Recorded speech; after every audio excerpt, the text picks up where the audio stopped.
Hi guys, how you doing? Okay, I'm just going to go through an exercise, a new exercise we've got in the sessions from this week coming. I've had my eye on like a cable machine for a while, but for so long I couldn't really figure out how we could utilise them in this environment in the shed safely if I start needing somewhere to anchor them. But Davey, the guy who helps me set up every week, has come up with an ingenious way of making this work, so I cannot take credit for this.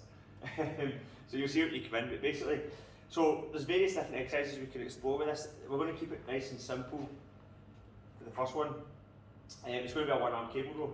Okay, so we'll probably just do this initially as part of, you just go through it at your own time, because there's a wee bit of getting used to the movement obviously, and also getting used to like, unhooking it to change the weights. Okay, but essentially this is a really excellent exercise for the lats. To a lesser extent the arms or the biceps, but the lats, the back muscles get a really good workout from this. I need to actually order handles, one arm handle attachments, but the two-handed grip, again, you can do a two-arm version of this, but I think for the weight, you would require quite a lot of weight, and I think the benefit of the cable is the one-arm version is quite unique. Whereas you can do barbell rows and stuff, and it's not for two arms at the same time. So what we're going to do, you're going to what the key point I want everyone to really focus on here, right, is you want to create tension, you want to get a bit of tension through your core, brace yourself a little bit. The key is to get the movement initiated through the lats, these big muscles here, they go all the way down here, okay? So when you start the movement, chest out, I don't know if you can see this in the video, right, but the weight should be just hovering above the ground. So in other words, obviously when the weight's on the ground, there's no tension. As soon as it leaves the ground, there's a wee bit of tension on it, okay? So I want you to create tension through the lat right away.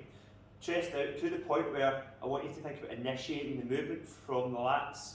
See that movement there? If you notice, my arm isn't bending. Okay, so there's a row element here, but the arm isn't bending. I'm not using my bicep muscle is not working in the slightest, which is probably just as well because I never do bicep work, so they're very much not a strong muscle in my body, but the lats are the prime muscles we're trying to engage here.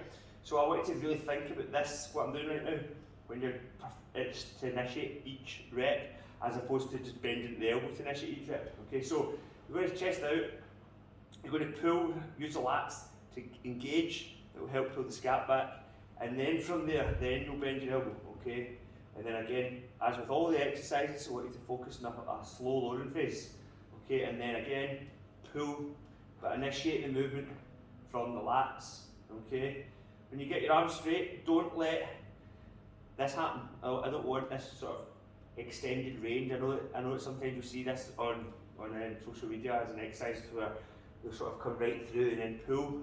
I'd rather we didn't do that. And reasons for that are out with the scope of this video, right? So just focus on keeping the chest out, engage the lat, pull through, okay?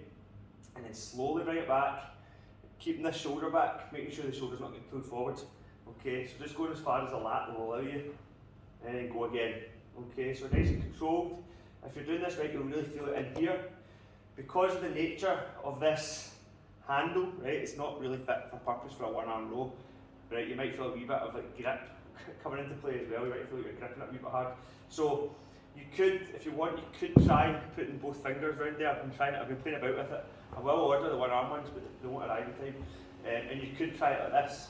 Okay, so same idea. So the movement again, lats first. Okay, so you're engaging and initiating from the lats. Okay, there. So you really want to focus on keeping the chest out. Squeeze through the lats to start the rep. But as I said, it's not perfect. This you might get a wee bit sore in your fingers if you're holding it like that, but you can try it. I've been trying it like that, and it works pretty well. Your grip starts to go.